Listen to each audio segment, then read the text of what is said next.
अस्सलाम वालेकुम dear viewers, कैसे हैं आप लोग। व्यूअर्स, आज का जो हमारा टॉपिक है वो basically Germany job seeker visa के बारे में। जो लॉन्ग स्टे वीज़ाज़ होते हैं शेंजन एरियाज़ के, उन सब को नेशनल वीज़ाज़ भी बोलते हैं, डी वीज़ाज़ भी बोलते हैं, लॉन्ग स्टे वीज़ाज़ भी बोलते हैं। इसकी थोड़ी सी मैं आपको क्लैरिटी कर देता हूँ कि जब आपका स्टे पीरियड 90 डेज़ से ज़्यादा होगा शेंजन एरिया में किसी भी मिशन में, आउट ऑफ 26 शेंजन मिशंस, तो वो उस कंट्री का लॉन्ग स्टे वीज़ा होगा।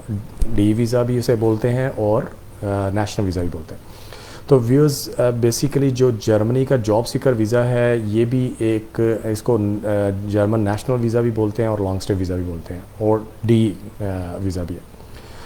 व्यूज़, इसका जो सारे मोटे पॉइंट्स हैं, जो सारे आपको पता होने चाहिए अपना वीज़ा ख़ुद प्रोसेस करने के लिए, वो कोशिश करूँगा एक शॉर्ट से सेशन के अंदर सारे पॉइंट्स आपकी खिदमत में पेश करूँ, आपको समझाऊँ, ताकि आप अपना वीज़ा ख़ुद प्रोसेस करवा सकें। व्यूअर्स, इसमें सबसे पहले जो आप एप्लीकेशन का जो सेट बनाएंगे सारा, उसके तीन बेसिकली आपकी जो है ना वो तीन सेट होंगे। एक ओरिजिनल डॉक्यूमेंट्स का सेट होगा और दो जो है वो उसकी फ़ोटो कापीज़ के सेट होंगे। ओरिजिनल, जब आप एम्बेसी में आपकी प्रेजेंटेशन होगी, आप अपॉइंटमेंट लेंगे, आपका इंटरव्यू होगा, तो उस वक्त जो है वो आपको ये देख के आपको रिटर्न कर देंगे। मासवाए आपका जो लेटेस्ट पासपोर्ट है जिसके ऊपर आपके केस को, तो आपका वीज़ा पेस्ट करेंगे, स्टिकर आपका पेस्ट होगा उसके ऊपर। बाकी सारे आपके जो डॉक्यूमेंट्स हैं ओरिजिनल सेट के, वो आपको रिटर्न कर दिए जाएंगे। तो इसलिए आपने घबराना नहीं है, अपने ओरिजिनल डॉक्यूमेंट्स भी साथ लेके जाने हैं, यानी तीन सेट बनाने हैं। व्यूअर्स, इसमें आपने जो इसके बेसिकली डॉक्यूमेंट्स हैं, वो वैसे तो इनकी जो वेबसाइट है diplo.de, उसके ऊपर दिए हुए हैं। ये मैं लिंक जो है इसमें डिस्क्रिप्शन में दे दूंगा इंशाल्लाह। और बड़े उन्होंने तफसील से यानी कि ये चीज़ें ना एलैबोरेट की हैं। मेरा ख्याल है कि किसी और कंट्री की, किसी और एम्बेसी ने अपनी वेबसाइट पे इतनी डिटेल में चीज़ें एक्सप्लेन नहीं की। बहरहाल फिर भी कुछ चीज़ें होती हैं, हमें क्वेश्चंस क्लाइंट्स की तरफ से मिलते हैं, इंक्वायरीज आती हैं कि ये किस तरीके से होगा, ये कैसे होगा, पीज़ एंड क्यूज़ फिर भी रेज़ किए जाते हैं। सो हमने सोचा कि इस पर एक सेशन दें। तो व्यूज़, जो चीज़ें आपको नहीं समझ आ सकती, फिर भी उन चीज़ों को बेसिकली एक्सप्लेन जो है मैं आपके लिए करूँगा। अच्छा व्यूअर्स, इसमें जो है आपका अपडेटेड सीवी आपने साथ में लगाना है, क्योंकि ज़ाहिर है आपको पता ही, आप जॉब सीकिंग के लिए बेसिकली जा रहे हैं। जॉब सीकर वीज़ा है ये, ठीक है, जिसमें आपका स्टे 6 माह का होगा। और इसमें आपने होटल यानी आपकी जो अकोमोडेशन है बेसिकली उसकी रिजर्वेशन भी साथ लगानी है। अगर तो आपका वहाँ पे कोई अरेंजमेंट है, फ्रेंड एंड फैमिली वो आपको ऑफ़र कर रहा है अगर अकोमोडेशन, तो फिर ठीक है, उसकी आप उसका एविडेंस देंगे, अदरवाइज़ आप होटल रिजर्वेशन लगाएंगे साथ में ज़रूर। व्यूज़, इसके बाद डेफिनेटली आप लोग अपने एकेडमिक ट्रांसक्रिप्ट्स, एकेडमिक डिग्रीज़ ये साथ लगाएंगे। साथ में आप जो आपके एक्सपीरियंस लेटर्स हैं ओरिजिनल आपके एम्प्लॉयज़ की तरफ से, वो भी लगाएंगे साथ में। उनके वही 2 सेट कॉपी के भी होंगे। व्यूअर्स, इसमें जो मेन सबसे बड़ी जो रिक्वायरमेंट है, मेन रिक्वायरमेंट कह लें कि थोड़ा सा जो टफ़ है क्राइटेरिया, वो है इसका ब्लॉक अकाउंट। चाहे जर्मन का स्टडी वीज़ा हो या आपका जॉब सीकर वीज़ा हो, तो उसके लिए ब्लॉक अकाउंट जो है वो ज़रूरी है। ब्लॉक अकाउंट की जो अमाउंट है वो है 5634 यूरोज़, 5634 यूरो। अच्छा, अब इसको अगर आप 6 पे डिवाइड करें तो 939 यूरो पर मंथ बनता है। यानी उन्होंने आपका 6 माह का सर्वाइवल फंड जो है ना वो आपसे रिक्वायर किया है, उसकी आस्किंग की है।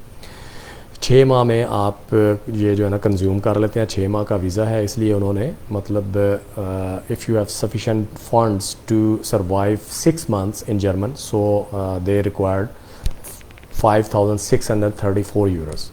तो ये आपको चाहिए। अगर आपका कोई फ्रेंड एंड फैमिली वहाँ पे है, तो वो इसके मतलब रिप्लेसमेंट में वो एक ऑब्लिगेशन लेटर दे सकता है, and that obligation letter would be issued from a local immigration authority in Germany. उसमें वो बेसिकली आपकी ब्लॉक अकाउंट आप नहीं दे रहे क्योंकि आप फ्रेंड एंड फैमिली पे डिपेंड कर रहे हैं, and he is ready to bearing your cost, so he will give the financial obligation on behalf of you. ठीक है व्यूअर्स, तो इसके बाद जो है आपकी जो पर्सनल बैंक स्टेटमेंट है वो 6 माह की आप साथ लगाएंगे।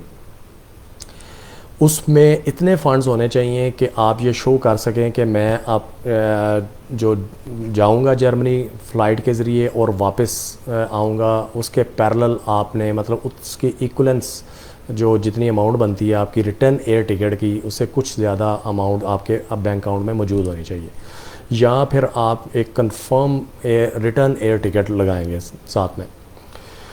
व्यूअर्स, इसके बाद आप जहाँ सारे बाकी आपने डॉक्यूमेंट्स देने हैं, ज़ाहिर आपने पासपोर्ट्स भी देंगे, और जो आपका करंट पासपोर्ट होगा वो तो ज़ाहिर एम्बेसी रख लेगी आपका वीज़ा पेस्ट करने के लिए स्टिकर लगेगा ऊपर, और बाकी जो पासपोर्ट्स हैं उनकी जो यूज़ पेजेस हैं वो आप साथ में लगाएंगे, उनके बायोमेट्रिक पेजेस लगाएंगे, या कोई भी अगर आपके वीज़ा रिफ्यूज़ल की कोई खुदा न खासा स्टैम्प्स हैं वो वाले पेजेस आप लगाएंगे, साइन वाले पेजेस लगाएंगे। पासपोर्ट पे साइन होने ज़रूरी हैं, एम्बेसी ये ज़रूर चेक करती है। जो भी बेसिकली आपकी एम्बेसी इंटरव्यू करती हैं वो उस इंटरव्यू को अटेंड करने से पहले आप इंश्योर कर लें कि आपके पासपोर्ट के ऊपर सिग्नेचर्स आपके जो ओरिजिनल सिग्नेचर्स हैं आईडी कार्ड वाले, जो आपकी कह लें कि नेशनलिटी की शनाख्त करते हैं, ठीक है, वो उसके ऊपर मौजूद होने चाहिए। तो व्यूअर्स, इसमें एक ट्रैवल इंश्योरेंस की भी आपकी रिक्वायरमेंट है, वही जो कि शेंजन एरियाज़ का एक जर्नल सेट पैटर्न है, यानी 30,000 यूरोज़ तक की आपकी कवरेज होनी चाहिए, और ये आपकी इंश्योरेंस 6 माह कवर करेगी। ठीक है व्यूअर्स, मतलब आपने चूँकि 6 माह रहना है तो इंश्योरेंस भी आपकी 6 माह की होनी चाहिए, जो कि 30,000 यूरोज़ मालियत के इक्वलेंट होगी। जो भी इनके पैनल पे जर्मन जो एम्बेसी है उसके पैनल पे जो भी मौजूद हैं इंश्योरेंस कंपनीज़, उनसे आप करवा सकते हैं। और वैसे ये diplo.de जो इसकी ऑफिशियल साइट है जर्मन एम्बेसी की, उसके ऊपर तो मैं इंशाल्लाह डिस्क्रिप्शन में वैसे सारे लिंक्स कोशिश करूँगा आपको कॉपी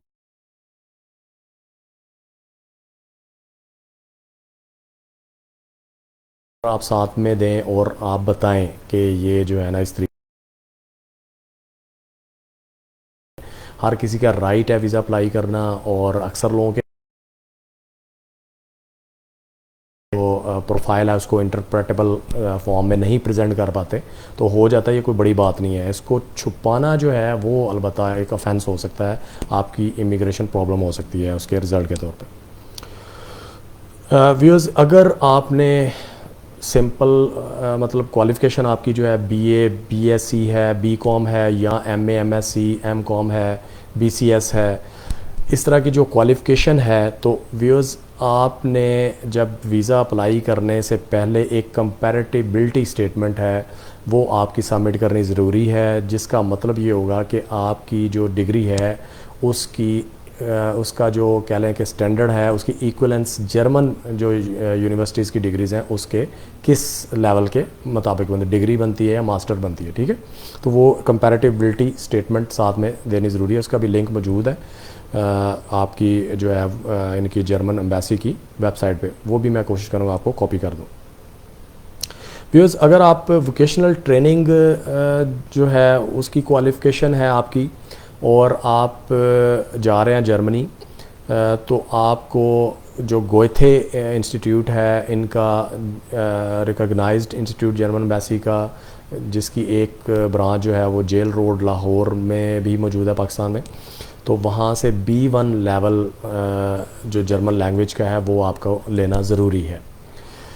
और अगर आप कोई वोकेशनल ट्रेनिंग प्लेस के लिए जा रहे हैं, यानी उसके रिलेटेड कोई जॉब करने के लिए जा रहे हैं, तो फिर आपको B2 लेवल यानी थोड़ा सा कदरे उससे थोड़ा सा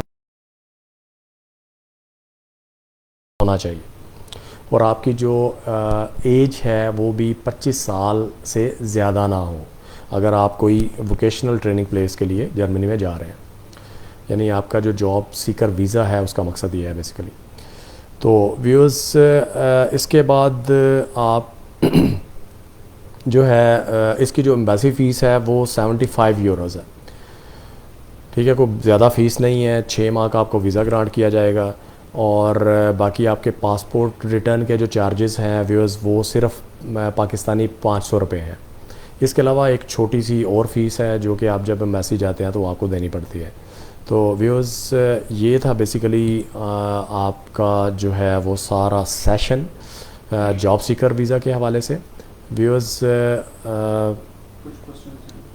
अगर आप, हाँ व्यूअर्स मैं देख रहा हूँ कि साइड स्क्रीन पे काफ़ी सारे जो क्वेश्चंस आ रहे हैं, कमेंट्स कर रहे हैं हमारे जो व्यूअर्स हैं। मैं अप्रिशिएट करता हूँ आपके जो है मतलब आप हमें पजीराई दे रहे हैं। हाँ जी, इनाम ख़ान साहब हैं, ठीक है, वो कह रहे हैं कि how it can be achieved. तो हाजी साहब मैं इंशाल्लाह आपको अगर आप हमारे वैसे कॉन्टैक्ट डिटेल भी दी हुई है, अगर आप हमें कॉल कर लें, क्योंकि ये एक लंबी बात है। वैसे तो मैंने कोशिश की है कि आपको सारी जो मेन मालूमात है वो दे दूं, लेकिन फिर भी आप हमें कॉल कर लें ताकि मैं आपको अच्छे तरीके से सारा बता सकूं और अपनी टर्म्स एंड कंडीशंस भी बता दूं, ठीक है। और वहीद इकबाल साहब कह रहे हैं जी how it can be achieved, अच्छा वो भी यही सेम बात कर रहे हैं। तो वही साहब आपके लिए भी यही मैसेज है, यही रिप्लाई है। इसके बाद शाह सलीम ख़ान साहब हैं, वो कह रहे हैं कि इस कोविड की पोजीशन में अप्लाई कर सकते हैं क्या। तो सलीम साहब आप भी, शाह साहब आप भी जो है हमसे कांटेक्ट करें, इंशाल्लाह हम आपको सेटिस्फैक्टरीली इसका आंसर देंगे जो भी आपकी क्यूरी है, ठीक है। व्यूअर्स आपका पज़ीराई बख्शने के लिए, आपका देखने के लिए बहुत शुक्रिया। अपना बहुत सा ख्याल रखिए। थैंक